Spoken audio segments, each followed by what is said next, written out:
Welcome to this week's Energy Show, and happy 2024.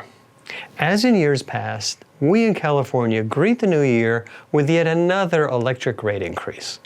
It's almost impossible to believe this time, but on January 1st, 2024, PG&E raised electric rates by another 28.4%, according to the San Jose Mercury News. Now, you're still probably in shock over your last electric bills from 2023. Now it's 28% worse. Don't like these ridiculously high utility electric rates? Well, complaining won't help, but you can do something about it. Don't vote for the politicians who accept contributions from utilities. Because utilities and the International Brotherhood of Electrical Workers, or IBEW, in California, wrote checks for over $25 million of money from electricity customers, our money, to influence our politicians so they could raise our electric rates and make more money for themselves. Now, politicians try to keep their contributions a secret when they do sleazy stuff.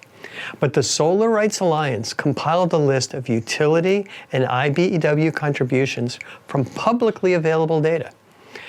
This data shows how much money California's three biggest utilities, which are Pacific Gas and Electric, Southern California Edison, and San Diego Gas and Electric, and their main union, the IBEW, contributed to your politicians, to our politicians. These politicians then passed laws that made California's peak electric rates the highest in the country.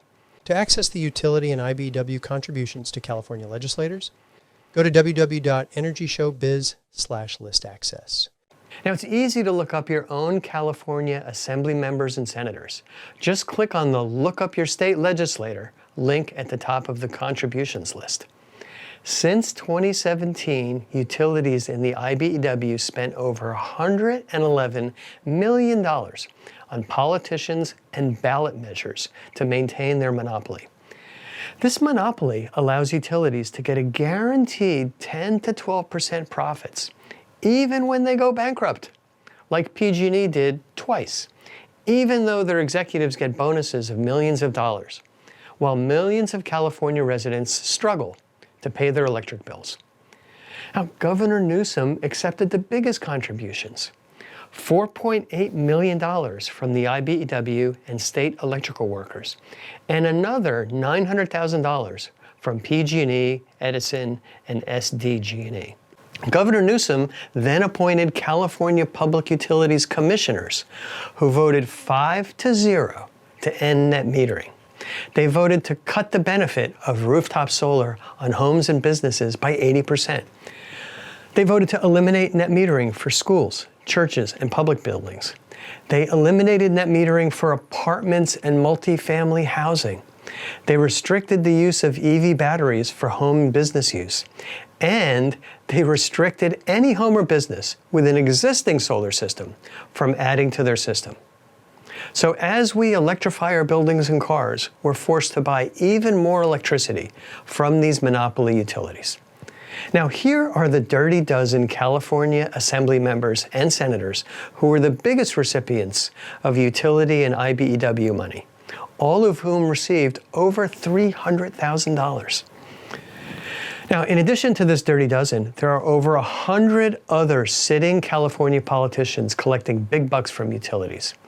These politicians passed laws to end net metering, prevent solar contractors from installing batteries, require prevailing wages for all commercial solar and battery installations, killed the market for solar on existing apartment and office buildings, added fixed charges for all new solar customers, and blocked cities from developing their own more efficient, less expensive utilities. We should vote these politicians out. You may ask, why are my electric rates going up so fast? Well, the real reason rates are going up so fast is because utilities import power from distant generating stations. Long-distance transmission lines are extraordinarily expensive and take a decade to build. Plus, they require lots of maintenance, and even then, they sometimes catch fire. But utilities build these transmission lines because they get a guaranteed 12% profit on these investments for 50 years. Plus, they get even more profits on maintenance for 50 years. So the more utilities build long-distance transmission lines and remote storage and solar facilities, the more profits they make. Now, on the flip side, the more homeowners and businesses install solar and storage, the less profits utilities make. So utilities lobbied our politicians to the tune of $25 million to kill competition from rooftop solar and storage. It's that simple. The reality is, it's much cheaper to install solar and storage on every building with a sunny roof and use that local power instead of power from hundreds or thousands of miles away. But local power, as we pointed out, means utilities lose profits. You should ignore the deceptive argument that power is cheaper from large utility-scale solar farms. That argument is BS. Yes, it's cheaper to generate power at humongous distance solar farms. Generation alone is about 2 cents a kilowatt hour, compared to 10 cents per kilowatt hour when you generate power with your own rooftop solar. But by the time that distant utility scale solar gets to your house, it costs you about 40 cents a kilowatt hour. See for yourself. Just look at your electric bill. Extra costs are utility overhead, profits, and transmission costs. So utilities wrote over $25 million in checks to politicians to kill competition from rooftop solar. And as a result, new solar installations plummeted in 2023 once the utilities' new solar restrictions were passed. It's no surprise at all. That's what the utilities wanted. And solar installations in 2024 will decline by over 50% compared to 2023. Over 17,000 jobs were lost in 2023 among solar workers. This solar crash does not just affect the solar industry, but all California taxpayers. Here's a rough breakdown of extra costs to California's budget due to killing net metering in California. Because 17,000 solar workers lost their jobs in California, over 800,000 kilowatts of solar will not be installed in California in 2024. That's hundreds of thousands of new solar systems that won't be installed. There will be $335 million in lost sales tax, payroll tax, and income tax, plus another $204 million of additional unemployment costs from fired solar workers. Together, that means a $539 million larger budget deficit for California in 2024. On the flip side, utilities are going to generate $504 million more in extra revenue from these lost rooftop solar installations, resulting in $500 million more extra electricity costs to ratepayers like you and me. We ought to be ashamed of ourselves. I'm including me because until I looked at political contribution data, I didn't know how aggressive the lobbying efforts were by California utilities and their labor union, the IBEW. Candidly, I'm tired of hearing specious arguments that rooftop solar is bad for people with low incomes. As a percentage of income, their rates have gone up the fastest. Low and middle income people used to be able to afford solar, but now that a battery is needed, the costs for the solar system are often double. That prices them out of the market for solar.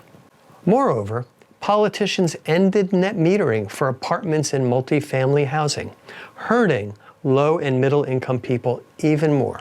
Plus, the best option for apartment dwellers is community solar. But community solar is effectively prevented by utilities in California because they refuse interconnection of these systems without huge extra costs. Moreover, community solar policies that California politicians said would help are being delayed or canceled by utilities and those same politicians. Our rates went up another 28.4% this year so far. It's not because some of your neighbors installed solar. It's because we voted for politicians who are working for utilities and not for us. Many politicians, from Governor Newsom on down to local mayors and council members, aren't doing diddly squat to solve this problem. But we can solve this problem by voting these politicians out. Technology has changed, my friends. We no longer need to rely on utilities and centrally generated power. Rooftop solar and batteries can provide the vast majority of our building energy needs. Now that you know how our politicians are using our money to increase utility electric rates, we can do something about it. There are two things you can do now to reduce your future energy costs. First, do not vote for politicians who take money from utilities and their unions. Personally, I'm taking two steps further. I will contribute and vote for the competitors to these politicians. Second, consider installing your own solar and storage system. Economics of generating your own rooftop solar power with a battery are still much better than the rates from California utilities. To access the utility and IBEW contributions to California legislators, go to www.energyshowbiz/listaccess. Feel free to forward this podcast to any of your friends who are also wondering why their electric rates are so high. Or just forward them this Utility and IBEW Contributors link. That's all we have on this week's Energy Show. Thanks to all of our listeners for tuning in.